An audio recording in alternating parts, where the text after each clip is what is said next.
Okay. My conspiracy was the Masons, like the Freemason group, and how they control the world behind the scenes, kind of like the Reptoids, but not quite. So, huh? Well, because you did the Reptoids. So for the Freemasons, Masonry originated in the Middle Ages, and so the guilds started forming because they figured that by banding together, they would be able to make more money because they could build things faster. And um, so it is said to have originated from the children of Israel while they were in Egypt, and then it slowly moved through a bunch of people until it finally made its way into England at about 924 AD. And it just kind of like sat there for about 800 years before the first guilds, where the first like official guild started in 1717 called the Grand Lodge. Then uh, later, some people in the Freemasons decided that they wanted to have somebody document history of it in more modern version. I think it said like a more palatable modern version because it was like old texts and stuff. So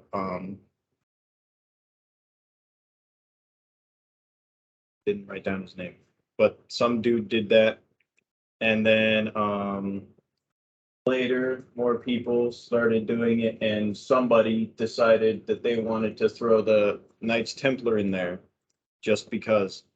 So they did. And so then from there, the Knights Templar just kind of became part of it. And so then, like, another kind of like side conspiracy branched off of that, which I'll get to later. And then, so there's that. So the theory is they are a secret society, which they are, but there's a secret society that kind of like pull the strings of the world and kind of just like control everything in the shadows. Another one is that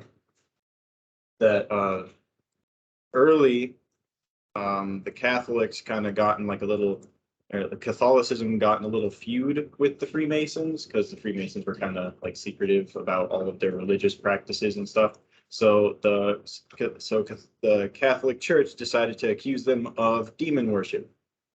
So yeah, so I found that little comic. Yep, and then it starts hailing. Yep.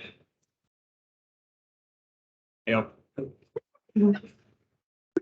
Nothing scared me. What's in the guy? So the theory is that they control the world by embedding members into society to kind of help influence the populace, not like sleeper agents because they actually know what they're doing. So the conspiracy started to really grow and take shape in the late 18th century due to world events. So the American Revolution was going on, and there was also other revolutions in other colonies like Haiti and stuff. And so,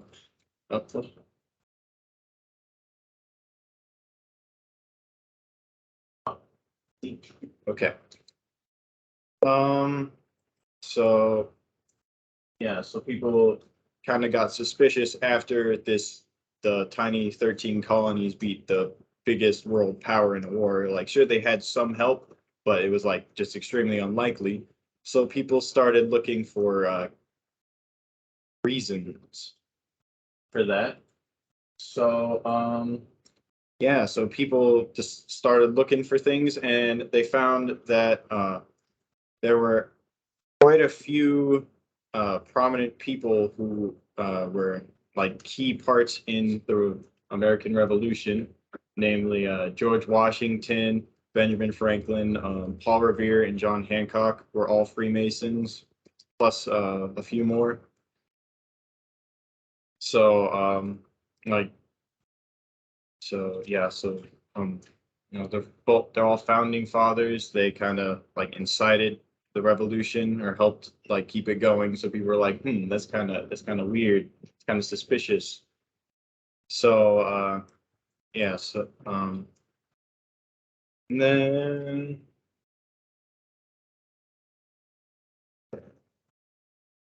yeah. So there's also been uh many other people throughout history that have been Masons that have helped change things or have been in places of power during important moments in history. Some of them are included are Winston Churchill, Thurgood Marshall, who was one of the Supreme Court justices in the Brown versus Board of Education case. Both of the President Roosevelt's, Mozart was a Freemason, Mark Twain, Harry Houdini, John Wayne, and of course, Colonel Harlan Sanders, the Chicken Man himself. So, other associations. So, people have also connected the Freemasons with assassinations, including both of the Kennedy assassinations. They're kind of tied together with all the other world domination conspiracies, like Reptoids, the Illuminati, and the Pentaverate. There have also been rumored to have infiltrated NASA and other world space organizations so that the secret of the flat Earth is kept a secret from the populace. And then another one that they used the Templars to steal treasure and secrets from Solomon's temple so that they could use it for themselves. Yeah. Do I agree? I don't know. Maybe. My dad was a Freemason, but I don't think he really helps control the world at all. Well, Maybe, who knows? He did. If he did, I don't know. So, yeah. Cool. There's sources and Absolutely not. I'm gonna look where and give you that based on. Are there any suspicious Mason related symbols that are in the United States? maybe, I don't know, I didn't really look into that. I know the Masonic symbol. Oh, there's also isn't there the one-eyed pyramid, or is that just the? Yeah, that's Yeah. the Masonic symbol on the US dollar. Yeah, there's Masonic symbols all over US currency. Any questions? Yeah. Oh, by the way, the Masons are huge in Helen. 10, 15 feet tall. So the Masons are big. What do you think the Shriners are Masons? And the Civic Center, that was a Masonic hall. Okay, we have a question. Wait, so what's a Mason? Like, is it a 9? No, they're the like stone workers. They made things with stone. Originally, yeah. But then anyone. It Well, was they have to like go through a procedure. 1728 was the first time that somebody who wasn't a Mason was admitted into the Freemasons. Any other questions? You okay with something? Cool.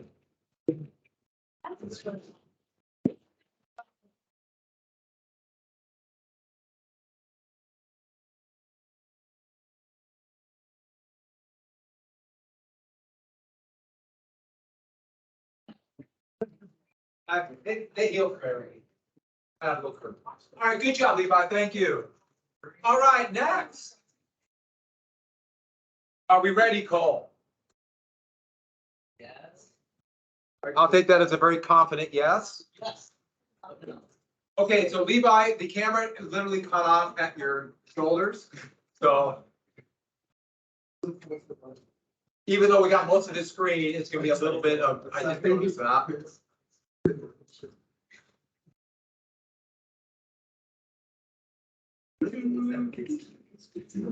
Sound effects. Yeah. You don't find that it's like that. Okay, here we go. I gotta get that face off. Thank you.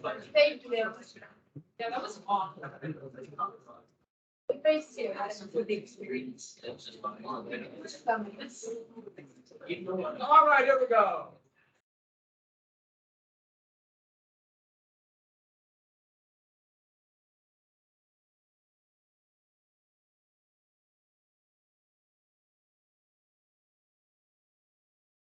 Tried very hard. That's that. All right, good start. Yeah, very good. With it, let me move the mouse over so you can see it. I'm a pro. Just hit the left. Only the left. Okay. War in Iraq. It was just wrong. That's my conspiracy. But anyways, as we get into it, gotta go over the background. So a lot of this crap started during the Iran-Iraq War, where we supported Saddam Hussein. And I guess how it really started in the Iran-Iraq War was Iran's, well, Saddam Hussein blamed on Iran, but it was an assassination attempt on the deputy prime minister. So they prompted, it's like, you know what, let's go invade Iran. They totally did this. Iraq. Or, yeah. So anyways, now move on to, well, our Iran-Iraq War was just kind of a slugfest. It's almost like trench warfare. It was just 8 years of doing pretty much jack all, and 500,000 people were killed. Wasn't very satisfactory for that war. But anyways, now for Desert Shield / Desert Storm 1990 to 1991. That's where they're pretty broke after the Iran-Iraq War. And you know what? Let's go invade Kuwait. We're kind of poor. So they went over, they invaded Kuwait. No one really was happy with Iraq there because it's dude needs more money. But yeah. So yes, wasn't happy. So this big coalition came over into Saudi Arabia, and we pushed them. Well, we told them to get out of Kuwait, which they didn't really want to. So they burned all of their oil fields, dumped oil into the sea. They did a bunch of nasty stuff. But anyways, we destroyed them there. Then we go to Iraqi freedom, which we'll be getting into. Oh yeah, there's a joke where it's Operation Iraqi Liberation, and it's short for oil. Coincidence? I think not. It was for oil.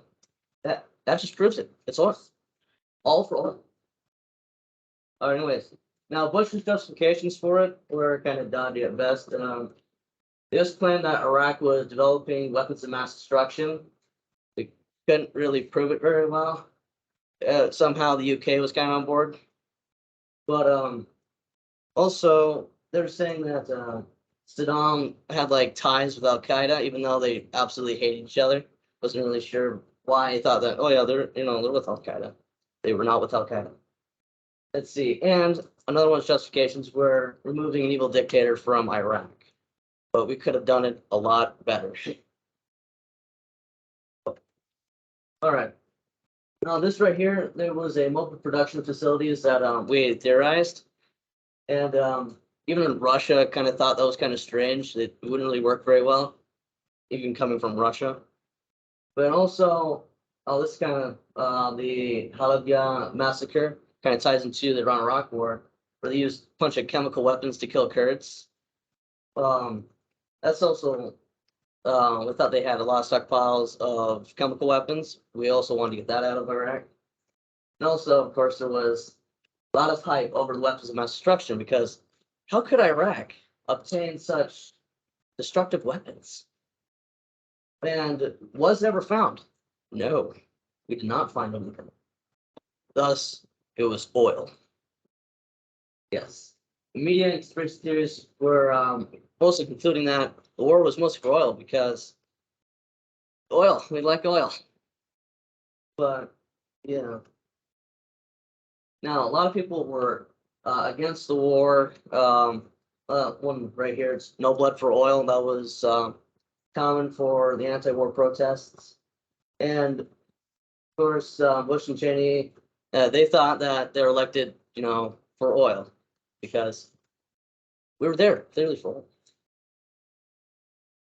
But, yes, and George W. Bush had an oil company called the Robusto Energy, and it started in 1977, but it was it got tied with another company, kind of got swallowed by Spectrum 7 in 1984, so it didn't really work all that well. But yes, and also a lot of his cabinet members were oil people too, of course, being the handsome Texan he is. Oh yes. Now, during the war in Iraq, Bush started changing the narrative towards. Bush started changing the narrative where we should liberate the people of Iraq and get, Mr. Badman up there out of Iraq, which we were able to capture in 2004, and we tried them. But let's see. Oh yes, the U.S. said that they were backing Al Qaeda. They were not. Also, yeah, he wanted to liberate the people from Iraq. His sons were monsters. These two remnants. They were almost worse than Saddam Hussein. They killed people randomly, but thankfully, they were killed in a 3-hour firefight with U.S. Armed Forces.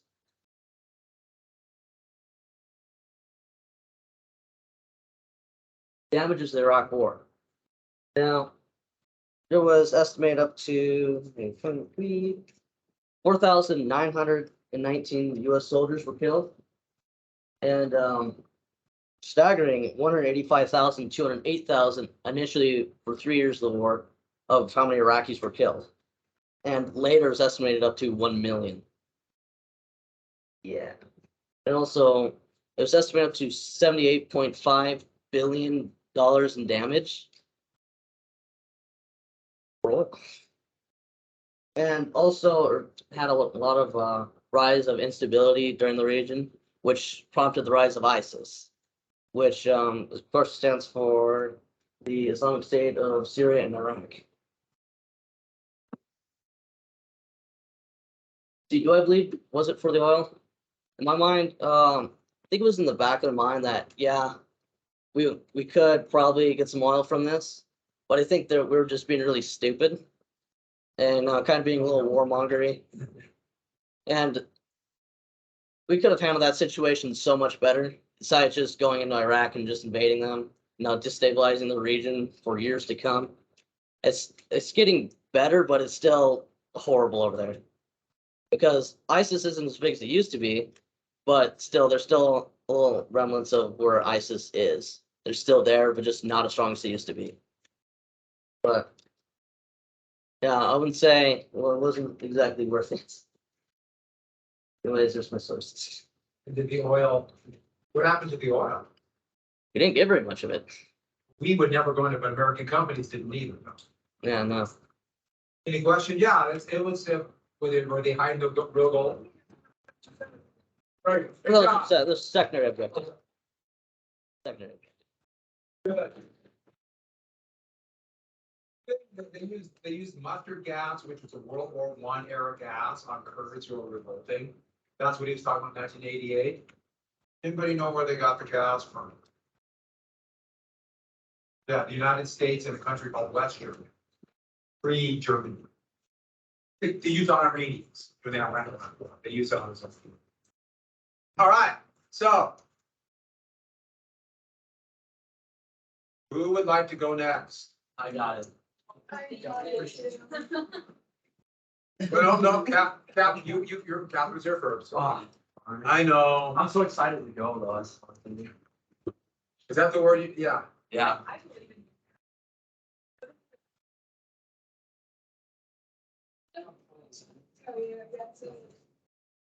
It actually sounds out like the follow. Yeah. Here. Now, Cole, good job, Cole. You had a hard one because there's so much stuff. Like a lot of these, there's so much stuff. Yeah. Piltdown man.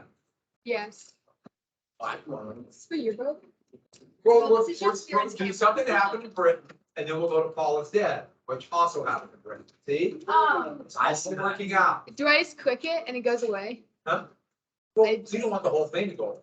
Well, like it The moves next on. slide. Yeah. And make sure it's, okay, yeah, as long as the cursor is on the screen, yeah. Go. Okay, so my presentation is on the Pope Down Man. And just to clarify, it's actually a conspiracy, not a conspiracy theory, so this did happen. So starting off, at the time, it was the very beginning of archaeology. Archaeologists didn't really have like a set schooling, I guess, that they did now. And evolution was like fairly a new concept. And a lot of bones about like where humans originally came from, are just starting to appear. The most recent one, like at this time before the Piltdown Man was like discovered, was in 1907 in Germany. And it was said to be the link between the humans and the animals. So at the time, everyone but England pretty much was finding fossils. Germany, France, and Italy have found fossils that are pretty much like evidence to evolution. And England just has not found anything yet, and they're just kind of left out until Charles Dawson, an archaeologist slash lawyer. He was a lawyer, and he was really into fossil collecting. One day he was walking across in Sussex, and he saw some people digging a gravel pit. And while he was walking, he saw some like cool fragments on the ground that were fossils, and he asked them to update him if they found anything cool. And they found parts of a skull and a jawbone. And after Charles Dawson looked into it, he claimed that this was about like 500,000 years old. This is one of like the oldest artifacts of like humans, I guess. And he first told one of his friends that was a priest, Teilhard de Chardin.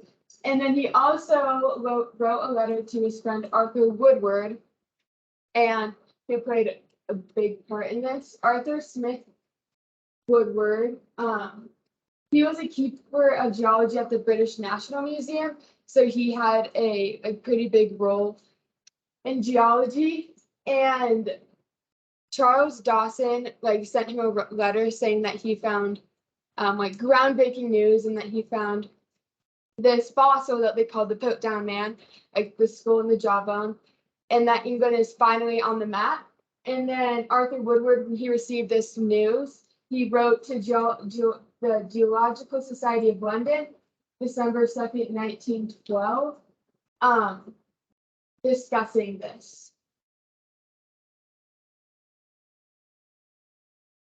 Okay, and also Josh should say ape. I like fixed that. I don't know. I think that was just an old version, but I fixed that like last night because I was like practicing this. So the Piltdown Man, also called the Dawn Man because Charles Dawson found it, was a missing link. They said it was about 500,000 years old, and they said the skull was human-like, and the jaw gave more like ape characteristics, and the teeth and molars were also human-like.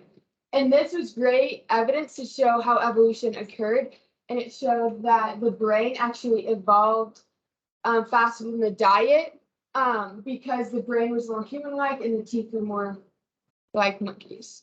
And so this led scientists like down the track of that the brain like evolved faster than the diet, which actually is not true. Or is it? So there was one main skeptic, and it was Arthur Keith. And he said that the Piltdown Man didn't really make a lot of sense because the wear on the teeth didn't match the movement of the jaws. So the teeth were wearing down as if the jaws were moving like left and right, but the jaw actually, like, according to the fossil, should have moved up and down. So he was like, this doesn't make a lot of sense. But then Charles Dawson found a second skull and an elephant tusk. Not a skull, an elephant tusk, and that was like another piece of evidence to show that like the Piltdown Man is real.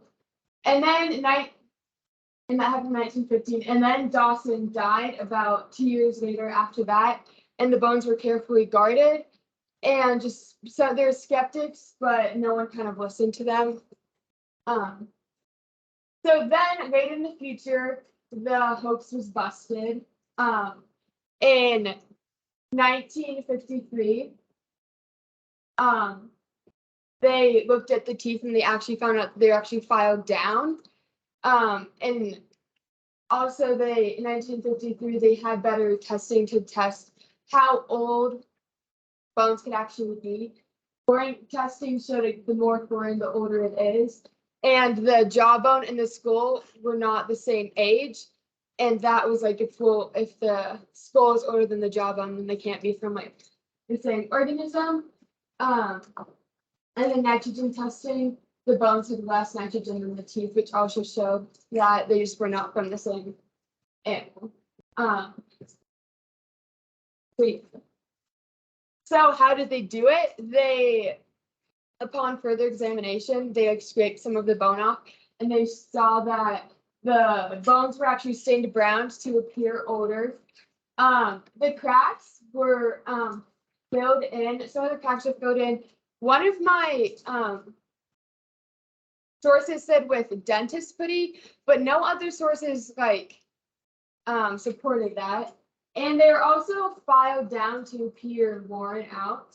The head was actually of a human, and the jawbone was of an orangutan. So they were completely different. They didn't have really anything to do with each other, but they were just faked it. So, yeah. So timing, a lot of like how they believed it, how the Piltdown Man kind of got away with it at the very beginning was because at the time that it was first discovered, there wasn't a lot of like research in evolution. And they didn't have a lot of like good ways to like, test how old things were. It also took a lot of courage to like go to the like board and be like, hey, this is actually not like true. Strong evidence and also new techniques. The first technique to like see how old something was, you need to take like a lot of the bone, and they didn't want to like ruin the Piltdown Man. Like they didn't want to ruin the fossils because it was like a big deal. And then when new techniques came, you didn't need that much of the bone. So, who did it? Charles Dawson obviously is the first one because he's the one who found the bones.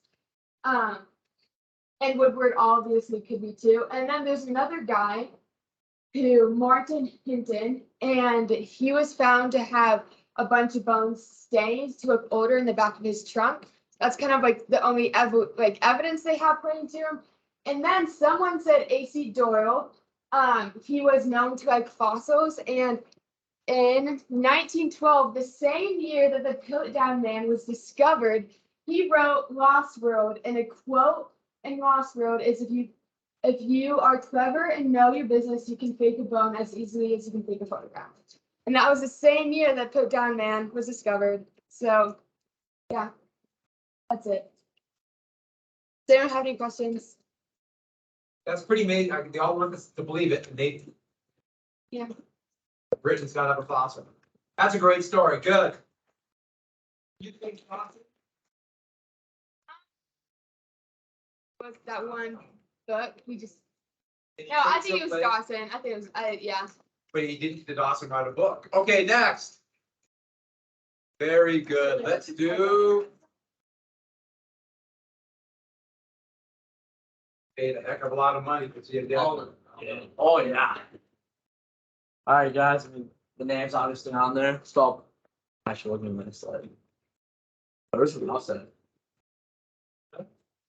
Oh, Just fly through. Just hit the road, right? Don't touch your. don't touch it. Okay. There you go. All right. Who is Paul? Paul was Paul McCartney. He's a singer-songwriter for the Beatles. He was born June 18, 1942, and he was born in England. And he moved to the United States in 1964 with the group The Beatles, obviously.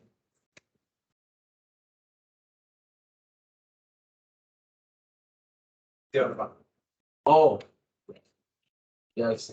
All right, so I thought this quote was kind of funny because I read about it, and this is what their music producer said to him the next day after the conspiracy that came out. And John Lennon responded that with, "He looks pretty alive to me." So this conspiracy was he supposedly died November 9th, 1966, and on Abbey Road in England, and he supposedly died due to icy roads and running through a stoplight. There you go. All right, how the hoax I said started, but it's like how it like really got big was Detroit DJ Russ Gibb started it in 1969 after he got a call from someone on his radio station, and they told him to play the Revolution 9 intro backwards where it says number 9, number 9. Supposedly you can hear "Turn Me On, Dead Man." So I kind of just like, I don't know how it started. It's also known as the biggest hoax in rock and roll history. I should have a video. Please play. If I can click it.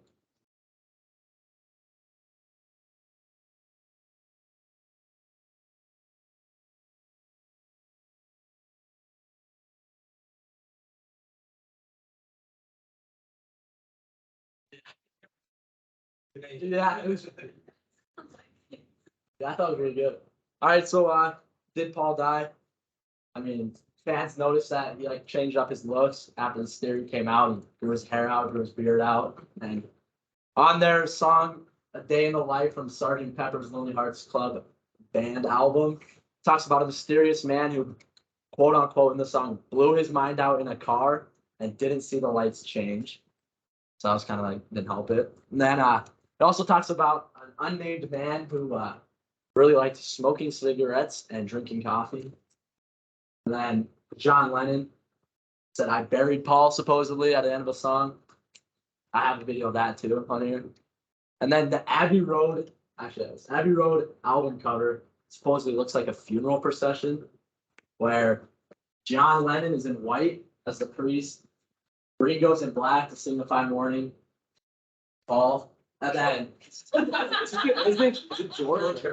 George, he's in a full denim jumpsuit as the grave digger. The one thing I do want to point out though is like Paul is the only guy out of step with the rest of them, and he has no shoes on, and he has a cigarette in his hand. And actually, on this card, you guys probably can't see it, but the last place says 28 if. And when this album was released, Paul McCartney would have been 28 if he was still alive. Yeah. Whoa. Hold on. It's crazy. All right, here's that. "I buried Paul" from John.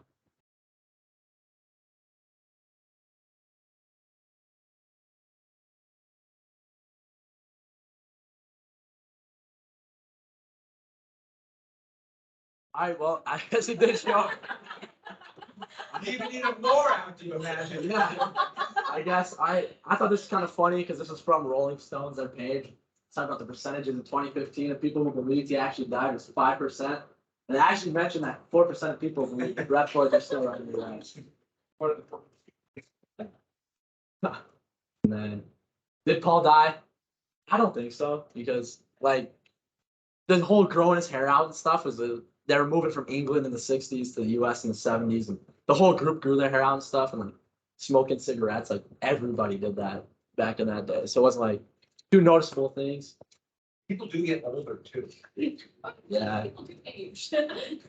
Yeah. And then like the lyrics from the songs, like they're all played backwards. So like how can you like say someone said that? So and I got there on the work side and next. Nope. All right. That was it. All right, good. Who have I seen 4 times? Paul McCartney. He was an actor. Everyone on play bass, left hand. All right, good. Who would like to go next? For the people have not gone. Oh.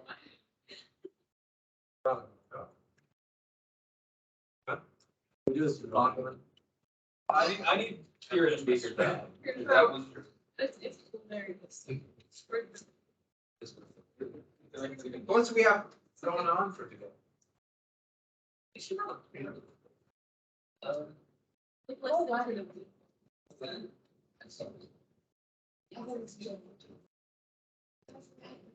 Great, let's go.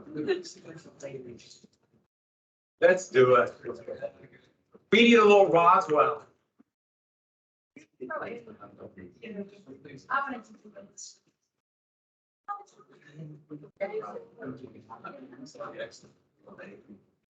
Oh, thank you. I really needed this. Huh? Yeah, you need the schedule. Yeah, I need it. I can't do the presentation without it. Because I got rid of my shingles information. Okay, begin. All right, so Roswell. Everyone knows the town, and everyone kind of knows it or associates it with aliens in some way. Take this in. The mouse is on my side.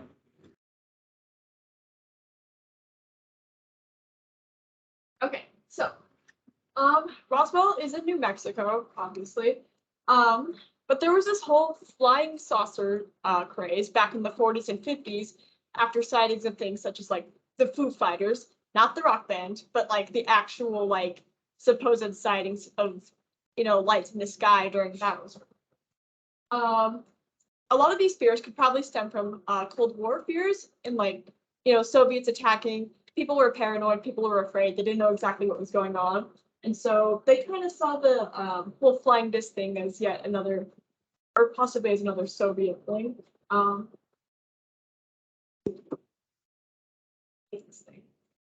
Okay, so July 8th, 1947, a rancher by the name of Mac Brazel, I think is how you pronounce it, discovers mysterious items on his ranch, which is actually pretty far away from Roswell. Like I think it's about 30-ish miles, if I'm correct. But he found, you're not going to believe this, but tinfoil, rubbish ropes, and sticks. So obviously, aliens landed there. But he brought these materials to the Air Force to go and figure out what this stuff was, and they declared it as a flying disc.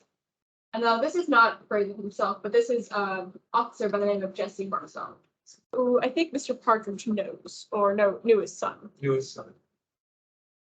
So this quote here: "The many rumors regarding the flying disc became a reality yesterday when the intelligence office of the 509 Fawn Group of the 8th Air Force, Roswell Army Airfield, was fortunate enough to gain possession of a disc through the cooperation of one of the local ranchers and sheriff's office of James County." So they thought they'd just find, a flying disc. So obviously aliens are real, according to this thing. But news kind of goes nuts. The public goes nuts. In addition, with all the flying saucers, because no one really knew where the wreckage came from or what to really do with it. So some people cited it to those damn Soviets being the reason behind this, which also didn't help with the Cold War fears that were starting to happen. They also cited this, like the fact that the government changed the report at some point as like a cover-up. So a few days after the report came out, the military put out a press release that said that it was a weather balloon, because obviously the materials match up with said wreckage.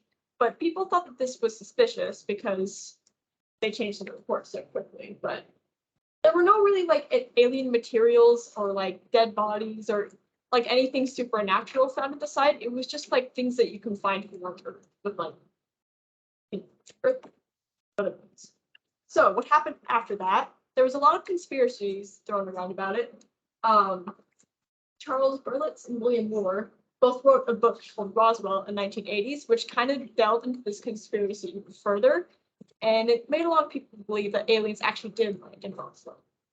It also became a huge tourist attraction because oh, Roswell, that's the place where the aliens landed. So it's kind of known for that today. They even have a McDonald's built in Roswell that's shaped like a UFO. There's also some weird high school drama series for the show or for the city, and I don't know why. I don't know. I read the plot overview and it seemed kind of bad, but it also started a distrust in the government as well, or and NASA. There's so many theories. There's also supposedly an alien autopsy film that was conducted afterwards by the government, but this was never really proven to be a thing. I tried to look online for any supposed footage of this, but I couldn't really find anything about it. This is supposedly a frame from that movie, but like I said, I couldn't really find anything else. This guy, Ray Santilli, I think, he made a reconstruction of the film, and that's what became the figure. And eventually, there were some British people who made a satire film out of it. So, conclusion, I don't think it's true. I think it was just a weather balloon or something, not an alien. But from this clear, like very real photo of it, aliens are real, just based off of this photo. It is a work of art by magnum opus. But yeah, I don't think aliens are the real Oscars. So you're covering up too. Yes, exactly.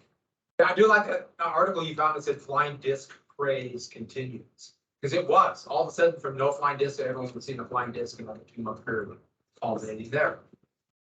Any questions on that? Has anyone been to Roswell? Yeah, there's hardly any cheesy UFO stuff there at all. But you enjoyed the cheeseburger. Okay, so on that, good job. All right, thank you. I believe there is a show I've not seen. One show that really hit this hard. There was a really popular show in the 90s called The X-Files. That's just so popularized, but it was really popular. All right, wait. So who has to go tomorrow? Raise your hand for stuff to go. Who would like to start? I'll start. You're starting, okay? You saw Karen too. Okay. Karen's Third. gonna take a while, but Fourth, Karen's gonna take it in turn. and we'll come back on. Is he gonna be here? Where is he? He said he's gonna come back. Interesting. He texted me, he was like. I said, sorry. Let's give Partridge my 6 years. His presentation is also. Take a while. Anyway, he's gonna draw and they got. Yours is just a dead Robert. I said Robert. Not a dead Robert. He didn't play. Yeah. I mean, a fake. Okay, you want to be the closer? I don't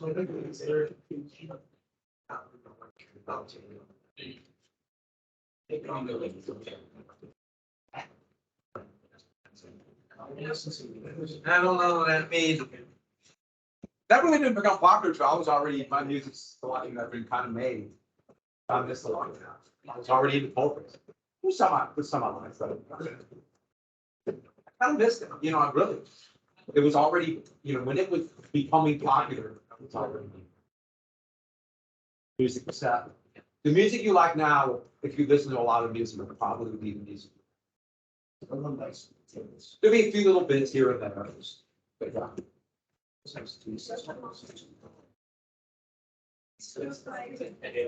Especially now. Oh, let me find that for Patrick. Let me find Strawberry Fields Forever. Yeah, By Barry Paul.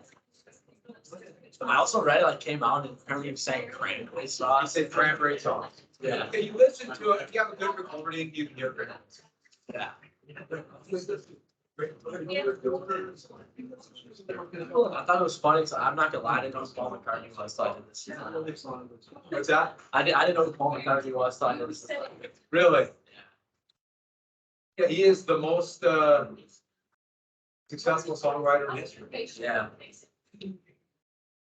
Yeah, they do. It's hard to do it. Facial. And then there was also something about like Life magazine went to his house to prove he was alive still. But that's crazy. Yeah, well, we can't imagine.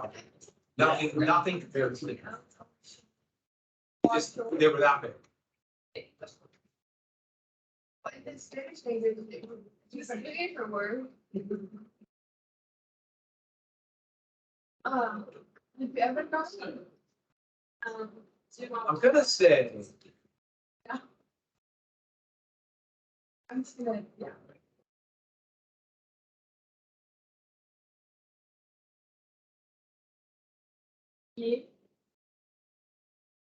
This has gotta be the worst What do you? website. You good? I tried my holiday drinks last night. I might have to read it. Yeah, I work there. Oh, this one. But I'll be.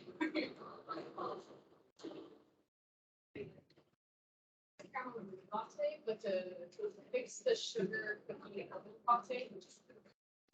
I still want that last year. It was awful, but it was awful. I wanted to throw it away last year. I didn't get it this year.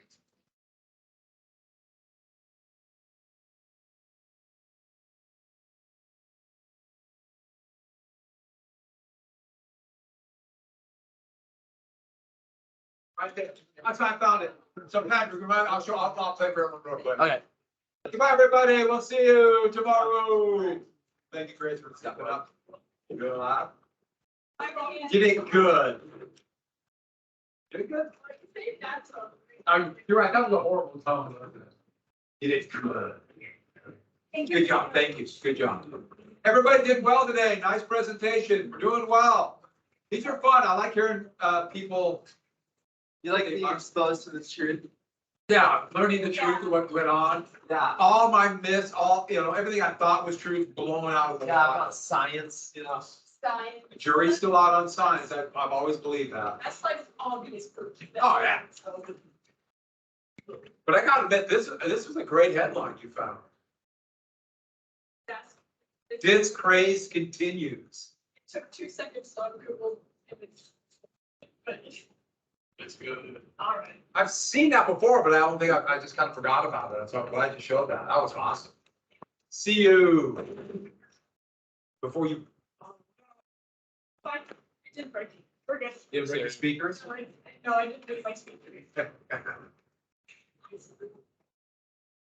it makes noise and it's a box. Yeah. See you but tomorrow. It's not the same as like a speaker meter. It's an amp. They're different. Good job. Very different.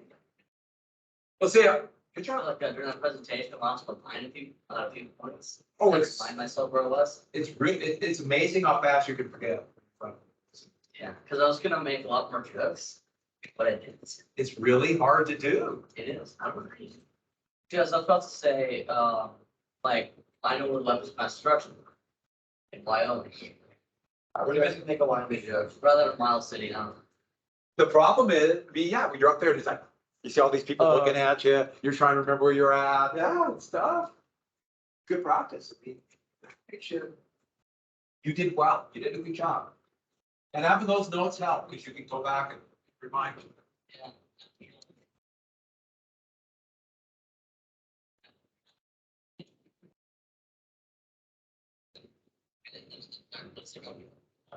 Okay, come on.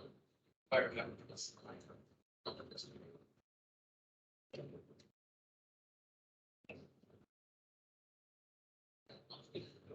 Popcorn?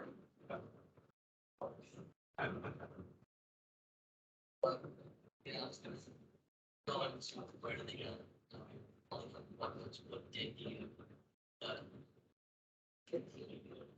You did well, it's, when you're in front of everybody, it just it's a lot of practice. But it's awesome. That's how you do it.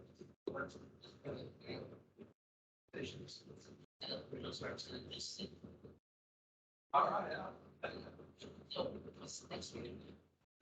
We got a couple of, we talked about doing at least, we might just do a short meeting, one to be. So we'll kind of do the historical background, talk about much of them. Then we'll start. Some mysteries, a lot of people World War II. And I'm trying to decide. There's a lot of stuff for this, do. And so I think I might do the meeting to World War II. And then finish up with, we have mysteries. Is it gonna be a little too here? Probably. And that would leave open if we wanted to different session. Good job in your presentation, you did well. Yeah, so we do. Is it gonna be starting next, getting on? I'm gonna look at it because a lot of people, protect special, they different. Out of choice, a lot of them think about it as a B side, I mean, think about it, I might leave, I might just say, hey, we're gonna start with 44, we're just gonna be different. Really interesting. And it's a lot mostly American, you know, a lot of Americans. So, are we gonna start with these? Well, a lot of people install it. So people do install it. It's still too big. 39, 40, 41, install them would be easier.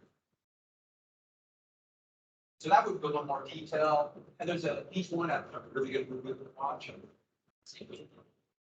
I think agree with watch. I think really person just supposed to. I think it's really long.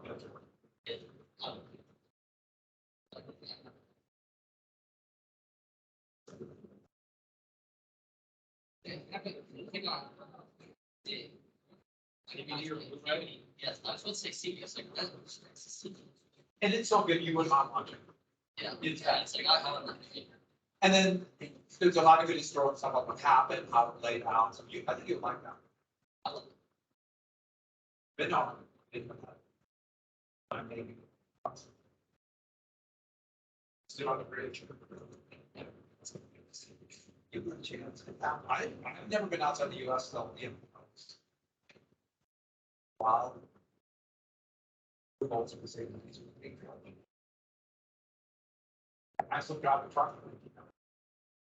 So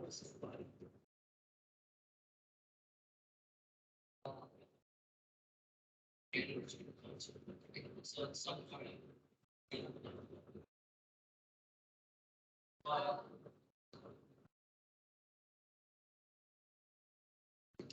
Something, several different things. So, they just really have to be there. Oh, really? Yeah. That's solid.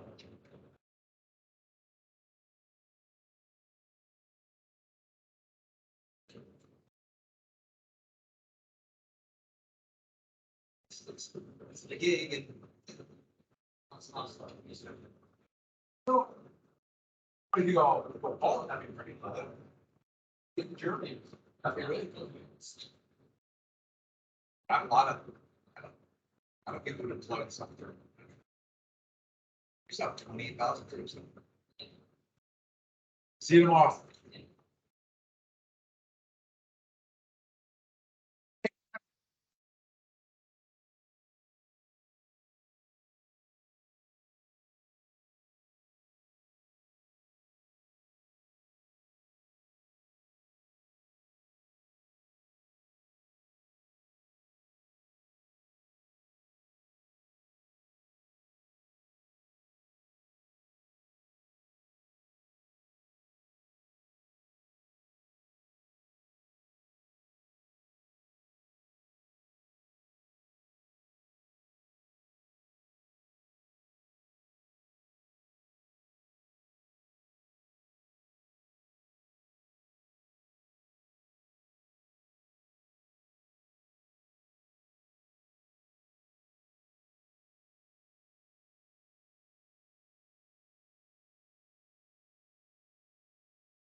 La la la la.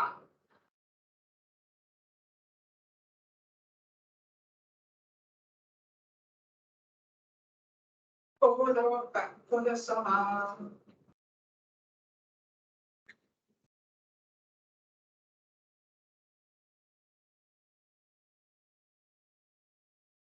are you gonna do about it?